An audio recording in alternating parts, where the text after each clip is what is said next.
1000 کے قریب قریش، اور وہاں سے وہ چلے ہوئے مکے سے مدینے کے قریب پہنچے ہوئے، یہ تھے مقابلے میں۔ اور پھر اس کے بعد جو جنگیں ہوئی ہیں، یہ جنگ احزاب وغیرہ، وہ تو تمام قبائل اکٹھے ہو گئے تھے مقابلے کے لیے۔ تو مخالفت میں اتنے بڑے ہجوم، اس قسم کے عساکر اور لشکر، اس قسم کے ساز و جراح ان کے پاس، اتنی بڑی قوتوں کے وہ مالک، اور دوسرے مقابلے میں یہ اس قسم کی یہ جماعت، ذہن میں ہی نہیں آ سکتا تھا کسی کو کہ یہ کامیاب ہوگی اور وہ مغلوب اور مفتوح ہو جائیں گے۔ اس دور میں یہ کہنا کہ وہ انقلاب قریب آ رہا ہے، ایک اقتربت الساعۃ، وہ انقلاب عظیم قریب آ رہا ہے، جس میں کیفیت یہ ہوگی، قمر عربوں کا جھنڈے، جاہلیت عرب کے جھنڈے کا نشان تھا ان کا، اور کسی قوم یا فوج کے متعلق کہنا کہ اسے شکست ہو جائے گی، آج بھی یہ کہا جاتا ہے کہ جھنڈا سرنگوں ہو جائے گا، پھٹ جائے گا۔ عربوں کا جھنڈا ہے یہ قمر، جو کہا کہ انقلاب عظیم قریب آ رہا ہے، تم دیکھو گے کہ کس طرح سے عربوں کی قوت کا نشان جو ہے وہ ٹکڑے ٹکڑے ہو کے پھٹ کے گر جاتا ہے۔ اور یہ واقعہ ہوا۔ یہ ہے ایک مثال، شق کے معنی پھٹ جانا ہے، گر جانا بھی ہے۔ قمر کو یوں لیجئے تو چاند بھی اس کے معنی ہوں گے، لیکن اگر ان کے مجازی معنوں میں لیں گے تو قمر عرب جاہلیت کی مملکت یا قوت کا نشان، یا ان کا جھنڈا شق ہو جانا، جھنڈے کا پھٹ جانا، سرنگوں ہو جانا، ٹکڑے ٹکڑے ہو جانا، ان کی طاقت کا مٹ جانا، ان کا مفتوح اور مغلوب ہو جانا۔ انقلاب قریب آ رہا ہے جس میں یہ کیفیت پیدا ہو جائے گی، اور پھر یہ کیفیت پیدا ہوئی چند ہی دنوں کے اندر۔ تو بات سمجھ میں آ گئی۔ اسی طرح سے دوسرے مقام پہ ہے،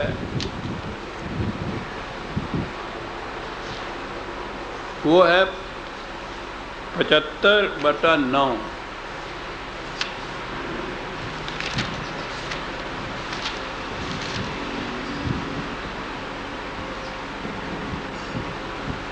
وہ ہے وَجُمِعَ الشَّمْسُ وَالْقَمَرُ۔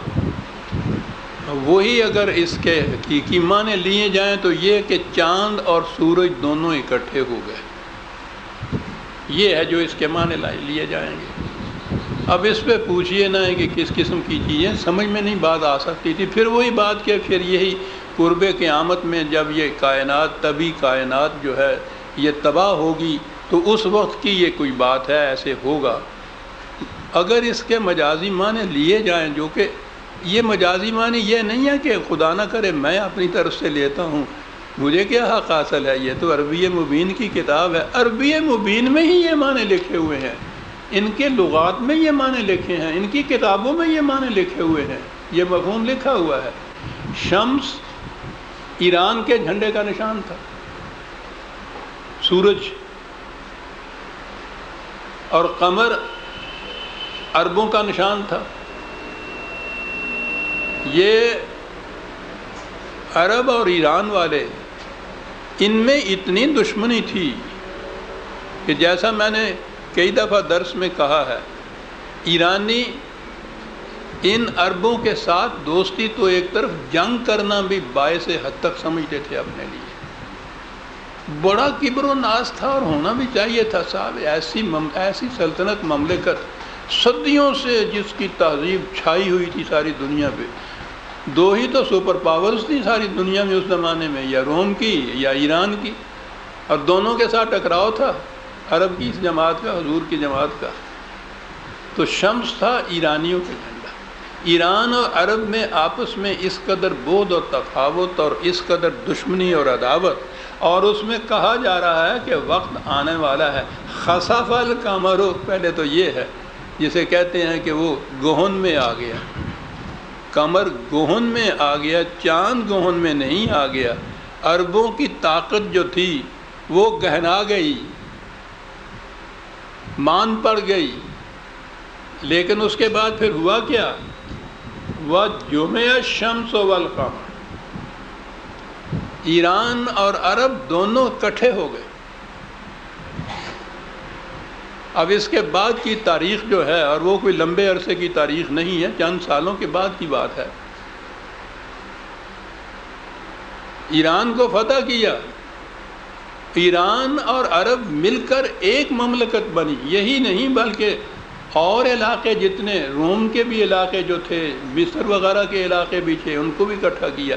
لیکن عرب اور ایران کی تو دونوں مملکتیں اس طرح سے ملی ہیں کہ وہ ایک ہی سلطنت، ایک ہی مملکت، ایک ہی نظام، ایک ہی خلافت جسے ہم کہیں گے، یہ ہو گیا تھا۔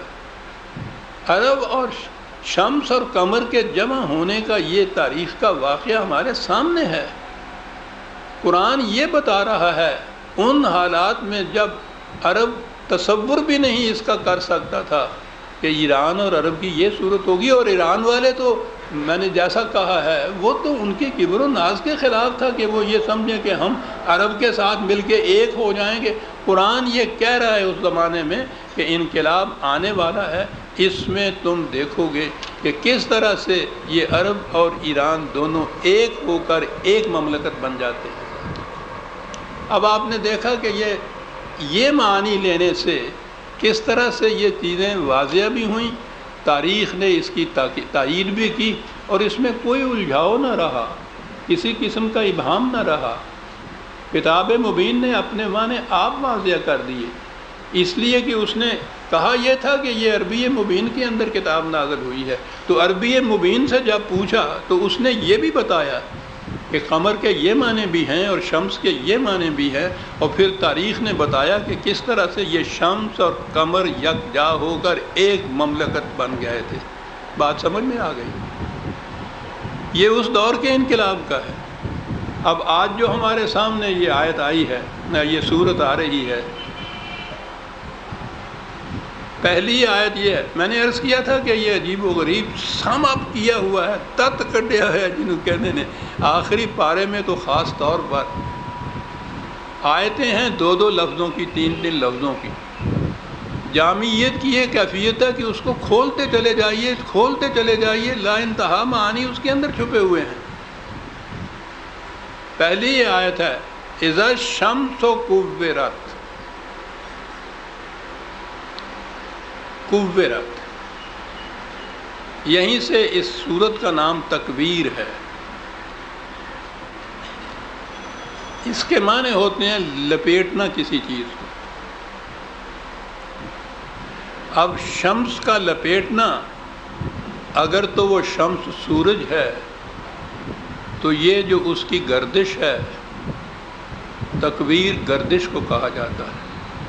میں نے عرض کیا ہے کہ یہ معنی میں ابھی عرض کروں گا کہ وہی جو میں نے ابھی کہا ہے کہ شمس سے ایران کی علامت تھا، ایران سے مخصوص ہے یہ، لیکن گردش کے معنوں میں عربی زبان میں جو الفاظ آتے ہیں، میں نے کہا تھا نا کہ ان میں ایسا شیڈ کا فرق ہوتا ہے معنی کے اعتبار سے۔ یہ لپیٹنا جو ہے وہ خاص طور پہ جو لپیٹ ہے، اس قسم کی گردش جس طرح سے پگڑی کے پیچ کو لپیٹا جاتا ہے، وہ سارا اپنے مقام پہ کھڑا ہوتا ہے، وہ نہیں ساتھ گھومتا، لیکن وہ پیچ پگڑی کے جو ہے وہ لپیٹے جاتے ہیں۔ اس قسم کے لپیٹ کے جس میں جس پہ لپیٹا جائے وہ اپنے مقام کے اوپر اسی طرح سے قائم ہو، اپنے محور کے اوپر قائم ہو، اور یوں گردش ہو لیل و نہار کی، اس کو تکویر کہیں گے۔ جیسے یہ سورج اپنی پگڑی باندھ رہا ہے۔ کیا بات تھی ناگوں کی، پتہ نہیں یہ قوم تھی کیا بلا تھی، کہاں سے یہ تصور لے کے آتے تھے جی۔ اس دور میں تو یہ بھی ذہن میں نہیں آ سکتا تھا کہ گردش بھی ہو رہی ہے چاند کی یا سورج کی۔ وہاں تو وہ جو روایت والے تھے انہوں نے کہا تھا، پوچھا کہ سورج شام کو رات کو کہاں جاتا ہے، تو انہوں نے کہا کہ یہ خدا کے عرش کے نیچے جا کے چھپ جاتا ہے، اور دوسری صبح پھر فرشتے کچو کے دے کے اس کو وہاں سے نکالتے ہیں۔ عام ذہن تو معاذ اللہ یہ رسول اللہ صلی اللہ علیہ وسلم کی تو حدیث نہیں ہو سکتی نا۔ عام ذہنی سطح یہ تھی کہ اس بات اس سے زیادہ ان کی سمجھ میں نہیں آتی تھی کہ سورج اس کے بعد جاتا کہاں ہے، گڑوم ہو جاتا ہے۔ انہوں نے یہ چیز وضع کی، اور پھر دو ذہنی سطح یہ ہے کہ جنہوں نے انتخاب کیا